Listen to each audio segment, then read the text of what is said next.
കുന്നിമണിക്കിങ്ങിണി മുത്തേ സുത്തേ ചുന്ദരി ചിങ്കിരിവാവേ. അമ്മയുടെ താരാട്ടുകൾ കേട്ടിട്ടുള്ളത്. നമ്മുടെ സിനിമയിലൊരു അച്ഛൻ്റെ താരാട്ട് വേണം എന്ന് പറയണ്ടേ. ഓഡിയൻസ് ഇങ്ങനെ മാറ്റിയെടുക്കുന്നു വിചാരിച്ചിട്ടുണ്ടായിരുന്ന നമുക്ക് കുട്ടികളെ പാട്ട് പാടി കൊടുക്കാം, അവർ ഉറങ്ങുമ്പോൾ അത് ചെയ്യാം, കുറേ കാര്യങ്ങൾ ചെയ്തു കൊടുക്കാൻ പറ്റും. പക്ഷെ പാല് കൊടുക്കുന്ന ഒരവസ്ഥ അത് അമ്മമാർക്ക് മാത്രമേ പറ്റുള്ളൂ. ബാക്കിയെല്ലാം നമുക്ക് ചെയ്യാം. എൻ്റെ മക്കളെ കാണാൻ തോന്നുന്നു എന്നുള്ള രീതിയിൽ ഒരു ഫീൽ ഉണ്ടായിട്ട് എന്നെ പേഴ്സണലി വിളിച്ചിട്ടുണ്ടായിരുന്നു. സോറി. ഓക്കെ, ഒരു സിനിമയിൽ അഭിനയിക്കണം, അത് സ്വപ്നമാണ്. പല നല്ലൊരു ഭൂരിഭാഗം അച്ഛന്മാരുടെയും ജീവിതം അതിനോട് കണക്റ്റായി കിടക്കുന്നുണ്ട്. അതിൽ ആ കഥാപാത്രം വരുമ്പോഴും ഞാനൊരു മാർക്ക് ഇതിൻ്റെ സംവിധായകന് കൊടുക്കും. വളരെ ചെറുപ്പത്തിൽ എഴുതുമ്പോൾ ഒന്നും ഇത് പുറം ലോകത്തേക്ക് കൊടുക്കുക എങ്ങനെയാണ് എന്നൊരു ഭയം ഉണ്ടായിരുന്നു. അപ്പോൾ ആകെ കൂടി എൻ്റെ എഴുത്തുകൾ കാണുന്ന എൻ്റെ അനിയത്തിയാണ്. ഏറ്റവും കൂടുതൽ വിമർശിക്കുന്ന ആളും സപ്പോർട്ട് ചെയ്യുന്നതും പെങ്ങളായിരുന്നു. ഒരു അവസരം ആർക്കും കിട്ടും. പിന്നെ നമ്മുടെ ഉള്ളത് സരീഷ് പുളിഞ്ചേരി ഗാനരചയിതാവാണ്. അതിന് പുറമെ അസോസിയേറ്റ് ഡയറക്ടർ, പിന്നെ ഗാനം എഴുതുന്നു. അങ്ങനെയൊക്കെ ആയിട്ട് ഭയങ്കര ബിസിയായിട്ടുള്ളൊരു മാനാണ് നമുക്ക് ഇന്ന് കിട്ടിയേക്കണേ. അപ്പോൾ ആളുടെ വിശേഷങ്ങളൊക്കെ നമുക്ക് ഈ വീഡിയോയിലൂടെ പങ്കുവയ്ക്കാം. സ്വാഗതം. നമസ്കാരം. അപ്പോൾ കുന്നുമണി എന്ന പാട്ട് ഭയങ്കരമായിട്ട് ഹിറ്റായി. അപ്പോൾ കുറേ റീൽസിലൂടും അങ്ങനെ കേട്ട് നല്ല ഫേമസ് ആയി പോയി. അപ്പോൾ ഒരു കിട്ടിയൊരു ഫീലിംഗ് അല്ലെങ്കിൽ ആ പാട്ട് എഴുതാനുള്ളൊരു എങ്ങനെയായിരുന്നു അതിൻ്റെ കാഴ്ചപ്പാടും കാര്യങ്ങളൊക്കെ? പാട്ട് എഴുതാനുള്ളത് സിനിമയുടെ സംഭവ സ്ഥലത്ത് നിന്ന് സിനിമയുടെ സംവിധായകൻ സിൻഡോ ഡേവിഡ്, അദ്ദേഹത്തിന് ആഗ്രഹം ഉണ്ടായിരുന്നു. നമ്മൾ ഒരുപാട് പാട്ടുകൾ കേട്ടിട്ടുണ്ട്. അത് താരാട്ട് പാട്ടുകൾ മുഴുവൻ അല്ലെങ്കിൽ കൂടുതലായിട്ട് മക്കളുറക്കുന്നില്ല അമ്മയുടെ താരാട്ടുകൾ കേട്ടിട്ടുള്ളത്. നമ്മുടെ സിനിമയിലൊരു അച്ഛൻ്റെ താരാട്ട് വേണം എന്ന് പറയണ്ടേ. അത് ഇത്തിരി വ്യത്യസ്തമായിരുന്നു ആ പാട്ടിൻ്റെ ഇതിൽ. അങ്ങനെയാണ് ആ പാട്ട് സംഭവിച്ചത്. അപ്പോൾ പാട്ട് ഇത്രയധികം ഹിറ്റാവുന്നത് പ്രതീക്ഷിച്ചിട്ടുണ്ടായിരുന്നു. പ്രത്യേകിച്ച് ഈ താരാട്ട് പാട്ട് എന്ന് പറയുമ്പോൾ അമ്മയാവില്ല. ഇന്ന് ഓഡിയൻസ് ഇങ്ങനെ മാറ്റിയെടുക്കുന്നു വിചാരിച്ചിട്ടുണ്ടായിരുന്നു അച്ഛനിലേക്ക് വരുമ്പോൾ. അത് ഈ പാട്ട് ഒരു ആയി വന്നതിന് ശേഷം നമുക്ക് ഇതിൻ്റെ സൃഷ്ടാക്കളായിട്ടുള്ള ആൾക്കാർക്ക് അല്ലെങ്കിൽ ഇതിൽ ഈ സംഭവ സ്ഥലത്ത് നിന്ന് സിനിമയുടെ കൂടിയിരിക്കുന്ന ഞങ്ങൾക്കൊക്കെ അത് വീണ്ടും വീണ്ടും കേൾക്കുമ്പോൾ കൂടുതൽ ഇഷ്ടം തോന്നുന്നുണ്ടായത്. അപ്പോൾ ആ സമയത്തെ വിചാരിച്ചു ഇത് ആൾക്കാർ ഏറ്റെടുക്കാൻ സാധ്യതയുള്ള പാട്ടാണ്.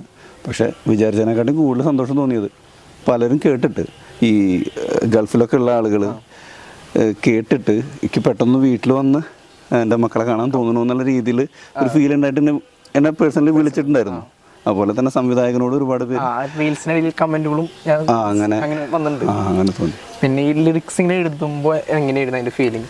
പ്രത്യേകിച്ച് ചേട്ടാ അച്ഛനാണോ? അല്ല. സോറി.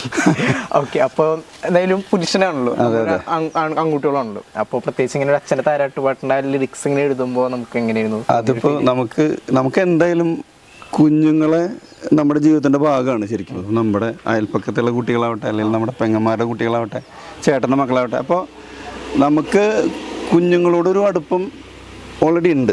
പിന്നെ ഈ പാട്ട് എഴുതുമ്പോൾ എന്ന് വെച്ചാൽ സംവിധായകൻ പറഞ്ഞിട്ട് കുറച്ച് ടിപ്സുകൾ എനിക്ക് തന്നിട്ടുണ്ടായിരുന്നു. അപ്പോൾ അദ്ദേഹം ഒരു അച്ഛനാണ്. അപ്പോൾ അദ്ദേഹം പറഞ്ഞിട്ടുണ്ടായിരുന്നു എനിക്ക് ഇന്നെ പോലെയൊക്കെ ഉണ്ടായാൽ നല്ലത്, എനിക്കറിയില്ല അത് എങ്ങനെയാണ് വരിക എന്നപ്പോൾ ആൾ പറഞ്ഞു തന്നിട്ടുള്ള ഒരു പാറ്റേൺ ഉണ്ട്, ഇങ്ങനെയൊക്കെ വന്നാൽ നല്ലതാണ്. അപ്പോൾ അത് കുറച്ചും കൂടി നമ്മുടെ ഭാവനയും കൂടി അതിൽ കൂട്ടിക്കലർത്തി. എന്തായിരുന്നു തന്ന പാറ്റേണുകൾ? രസം എന്താണെന്ന് വെച്ചാൽ ആൾ പറഞ്ഞ ഏറ്റവും പ്രധാനപ്പെട്ടൊരു പോയിൻ്റാണ്.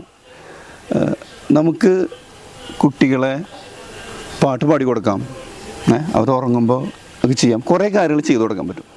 പക്ഷെ പാല് കൊടുക്കുന്ന ഒരവസ്ഥ അത് അമ്മമാർക്ക് മാത്രമേ പറ്റുള്ളൂ. ബാക്കിയെല്ലാം നമുക്ക് ചെയ്യാം. അങ്ങനെ ഒരു കാര്യമുണ്ട് ഇതിൽ. ആ ഒരു കാര്യത്തിൽ മാത്രമാണ് ഞാൻ ഒന്നും പിന്നാക്കാവുന്നത്. ബാക്കി എല്ലാ കാര്യത്തിലും ഞാൻ ഓക്കെയാണെന്ന് പറഞ്ഞു. അപ്പോൾ ശരി, അതായത് നമ്മൾ വിവാഹിതനല്ല, നമുക്കറിയില്ല, ആ ഫീൽ നമുക്കറിയില്ല, അതൊരു കുറച്ചും കൂടി അറിയുന്നതാണ്. അപ്പോൾ കുറേ ഇഷ്ടങ്ങളാണെന്ന് പറഞ്ഞു. അപ്പോൾ ഈ പറഞ്ഞ കുഞ്ഞു വയറെരിഞ്ഞെന്നും നീ ചിണുങ്ങി കരയുമ്പോൾ പാലുണ്ട് മയങ്ങാൻ മാത്രം അമ്മ കയ്യിൽ നൽകാൻ വച്ചൻ, അപ്പം മാത്രമേ ഞാൻ കൊടുക്കുള്ളൂ എന്നുള്ള അത്. അപ്പോൾ ആ വരി സംഭവിക്കുന്നത് അദ്ദേഹം പറഞ്ഞു തന്ന കാര്യത്തിൽ നിന്നാണ്. പിന്നെയുള്ളത് ആ ഒരു കാര്യത്തിന്, ആ ഒരു വരിക്ക് അദ്ദേഹത്തിൻ്റെ ജീവിതമായിട്ട് നല്ല ബന്ധമുണ്ട്. അത് പല നല്ലൊരു ഭൂരിഭാഗം അച്ഛന്മാരുടെയും ജീവിതം അതിനോട് കണക്റ്റായി കിടക്കുന്നുണ്ട്. അത് തന്നെയാണ് കൂടുതൽ സ്വീകാര്യത കിട്ടിയതെന്ന് തോന്നുന്നു എനിക്ക്. ഈ പാട്ട് എഴുതി വന്നപ്പോൾ അതിലുള്ള സംവിധായകനൊക്കെ എന്തെങ്കിലും നിർദ്ദേശം അങ്ങനെ എന്തെങ്കിലും ഉണ്ടായിരുന്നോ? അല്ല, ഈ നിർദ്ദേശങ്ങളാണ് ഉണ്ടായിട്ടുള്ളത്. പിന്നെ നമ്മുടെ സ്വാഭാവികമായിട്ടൊരു സംഗതി എഴുതുമ്പോൾ ചില കാര്യത്തിൽ ഗാനരചയിതാവിന് വാശി പിടിക്കേണ്ടി വരും. ചില കാര്യങ്ങൾ എനിക്ക് ഇന്നതാണ് വേണ്ടതെന്ന് വരും. ചിലപ്പോൾ കേൾക്കുന്ന ആളുകൾക്ക് ഇതിപ്പോൾ എങ്ങനെയാവും ആക്സെപ്റ്റ് ചെയ്യുമെന്ന് തോന്നണത്. പക്ഷേ പക്ഷെ നമുക്കുണ്ടാവും ഇത് ആക്സെപ്റ്റ് ചെയ്യാൻ സാധ്യതയുണ്ട്, ഞാൻ കോൺഫിഡൻസ് ഉണ്ട് എനിക്ക് ആ കാര്യത്തിൽ എന്ന് പറയേണ്ട ഘട്ടങ്ങൾ. അത് എല്ലാ കാര്യത്തിലും ഏതൊരു പ്രൊഡക്റ്റ് ഉണ്ടാകുമ്പോഴും കൂട്ടായിട്ടുള്ളൊരു ചർച്ചയും അതിൻ്റെ ഞങ്ങളുടെ ടീമിൻ്റെ പ്രത്യേകത എന്താണെന്ന് വെച്ചാൽ ഒരു കാര്യം സംഭവിച്ചാൽ ചെയ്തു കഴിഞ്ഞാൽ അതിനെ ഓക്കെ എന്ന് പറയുന്നവരല്ല. ഞങ്ങൾ കുറച്ച് പേര് സംവിധായകനും തിരക്കഥാകൃത്തുക്കളും നടന്മാരും ഉൾപ്പെടെ കുറച്ച് പേര് അതിനെ എങ്ങനെയൊക്കെ ക്രിട്ടിസൈസ് ചെയ്ത് നല്ലതാക്കി വരാം എന്നുള്ളത്, അതായത് പുറത്തുള്ള പ്രേക്ഷകർ എന്ത് പറയും എന്നുള്ള വ്യൂ പോയിന്റോട് കൂടിയിട്ടാണ് സമീപിക്കുക. ഈ ചെയ്തു വെച്ചനും ഓക്കെ എന്ന് പറയില്ല, ഓക്കെ ആക്കാൻ നമുക്ക് ഓക്കെ ആക്കണം ആ ഒരു മൈൻഡുള്ള. അപ്പൊ തമ്മിലൊരു ഭയങ്കര കണക്ഷനും ഉണ്ട്. ഈ എഴുതിയ പാട്ടിൽ തന്നെ അത് സിനിമയാവുന്നു, ആ സിനിമ തന്നെ അസോസിയേറ്റ് ഡയറക്ടർ ചെയ്തപ്പോൾ എന്തായിരുന്നു കിട്ടിയൊരു ഫീലിംഗ്? ആദ്യം വരുന്നത് അസോസിയേറ്റ് ഡയറക്ടറായിട്ട് തന്നെയാണ്. എന്നിട്ടാണ് പാട്ടിലേക്ക്. അപ്പോഴാണ് ഇദ്ദേഹത്തിന് ഞാൻ മുന്നേ എഴുതുമായിരുന്നു പാട്ട്. ഇതൊരു ഡിവോഷണലാണ് കൂടുതൽ എഴുതിയിരുന്നിട്ടുള്ളത്, പിന്നെ പാടുകയും ചെയ്യായിരുന്നു. അത് വർഷങ്ങളായിട്ട് നടന്നുകൊണ്ടിരിക്കുന്നുണ്ട്. പക്ഷെ ഇതൊന്നുമല്ല ഈ സിനിമയിലേക്ക് വന്നത്. അദ്ദേഹം ഒരു സിനിമ ചെയ്യും എന്നൊരു 4 വർഷം മുൻപ് പറഞ്ഞിട്ടുണ്ട്. ആ ചെയ്യുമ്പോൾ എൻ്റെ കൂടെ നിൽക്കൂലേ എന്ന് ചോദിച്ചിട്ടുണ്ട്. ആ ചോദ്യത്തിന് ഞാൻ ഓക്കെ പറഞ്ഞു. അത് കഴിഞ്ഞ് അദ്ദേഹത്തിൻ്റെ സ്വപ്നം, ഏറ്റവും വലിയ സ്വപ്നം സംഭവിക്കുന്ന സമയത്തും നമ്മളെ ചേർത്ത് പിടിക്കുന്നു. എന്നെ മാത്രമല്ല, ഇതിൽ പങ്കെടുത്തിട്ടുള്ള ഭൂരിഭാഗം ആൾക്കാർ അതുപോലെ നമുക്ക് ഒരുമിച്ച് കാര്യം ചെയ്യണം കേട്ടോ. അന്ന് ഞാൻ വിളിക്കുമ്പോൾ എൻ്റെ കൂടെ ഉണ്ടാവില്ലേ എന്ന് പറഞ്ഞവരെ പലപ്പോഴും ഉണ്ടാവുന്ന എന്താണെന്ന് വെച്ചാൽ നമ്മൾ വിചാരിച്ച സ്വപ്നം യാഥാർത്ഥ്യമാവുന്ന സമയത്ത് ആ പറഞ്ഞ വാക്കുകൾ മറന്നു പോകുന്നവരുണ്ട്. ഇല്ലേ? ഒരു ശതമാനം ഈ കാലഘട്ടത്തിൽ ശതമാനം നോക്കണ്ട, ഈ കാലഘട്ടത്തിൽ അങ്ങനെയാണ്. അതാകുമ്പോൾ എനിക്കെന്ത് ഗുണം എന്നുള്ളതിലുപരി അന്ന് ഞാൻ പറഞ്ഞ വാക്കിനെ അവരെ വിളിച്ചു. അവർക്ക് എന്തൊക്കെ എൻ്റെ സിനിമ കൊണ്ട് ഗുണമുണ്ടാകും.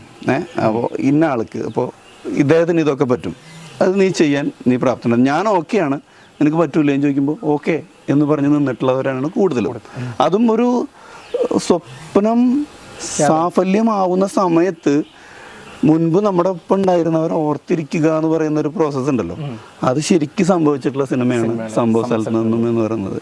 അതൊരു സംഭവ ബഹുലമായ സംഭവമാണ് ഞങ്ങൾ സിനിമ ഏകദേശം സംഭവം തന്നെയാണ്. അതെ.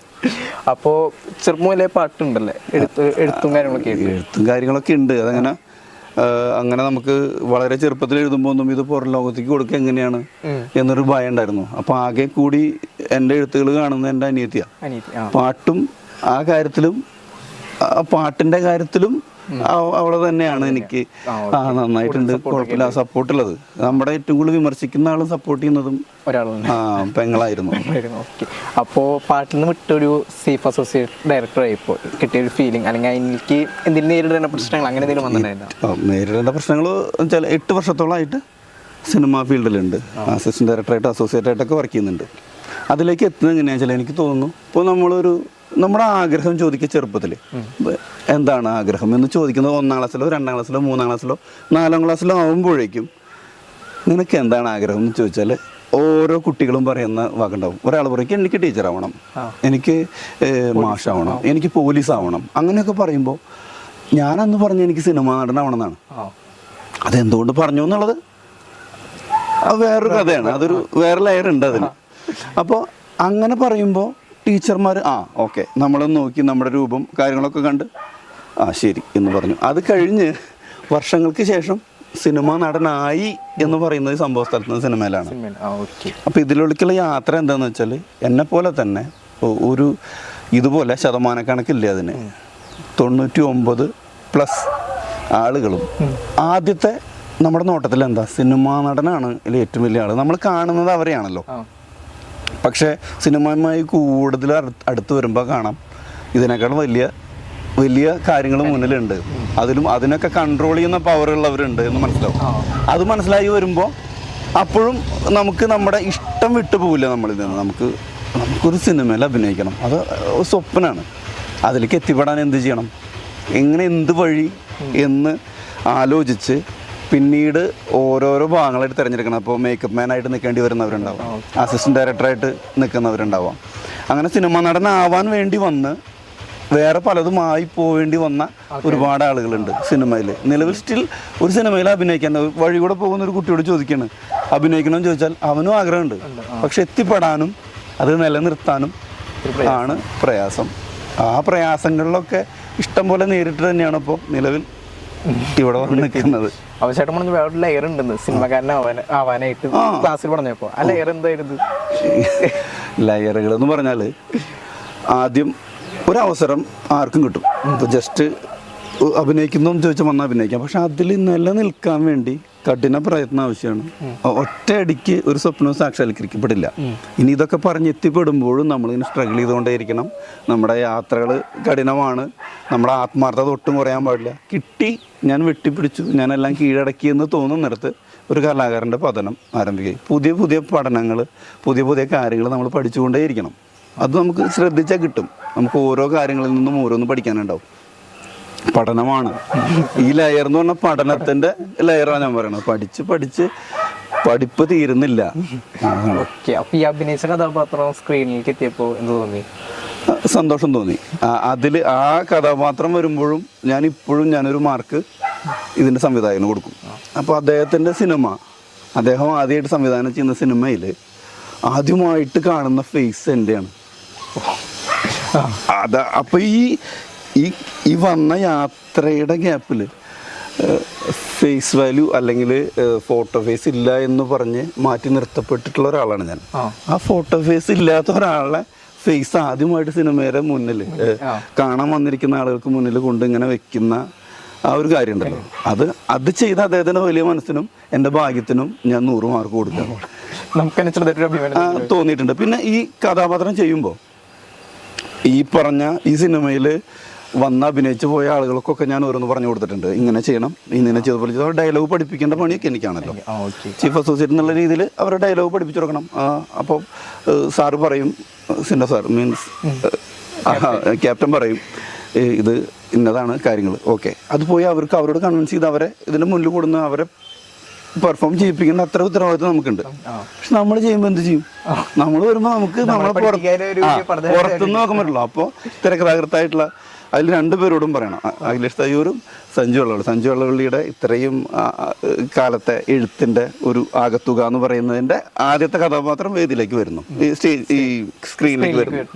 അപ്പോൾ അതിൻ്റെ ഒപ്പമുള്ള സ്ക്രീൻ പ്ലേ എഴുതിയിട്ടുള്ള അഖിലേഷ് തയ്യൂർ എനിക്ക് പറഞ്ഞു തരുന്നത്, ഞാൻ ചോദിക്കും ഞാൻ എങ്ങനെ ചെയ്യണം. കാരണം ഞാൻ പോയി അഭിനയിക്കുന്ന സമയത്ത് ഞാൻ എന്തായിരുന്നു എന്നുള്ളതല്ല, ഞാനപ്പോൾ അവിടെ ശിശുവാണ്. അതെ, നമ്മൾ ചെയ്യുന്നത് എങ്ങനെയാണെന്ന് കാണുന്നവരുണ്ട്. അപ്പോൾ ഇന്ന പോലെ ചെയ്താൽ ശരിയാവും, ഇതുപോലെ ചെയ്യാം എന്ന് പറഞ്ഞിട്ട് അദ്ദേഹത്തിൻ്റെതായിട്ടുള്ള ഒരു കുറച്ച് കാര്യങ്ങളൊക്കെ എനിക്ക് പറഞ്ഞു തന്നു. ഓക്കെ, ഇന്നതുപോലെ ചെയ്താൽ നന്നാവും.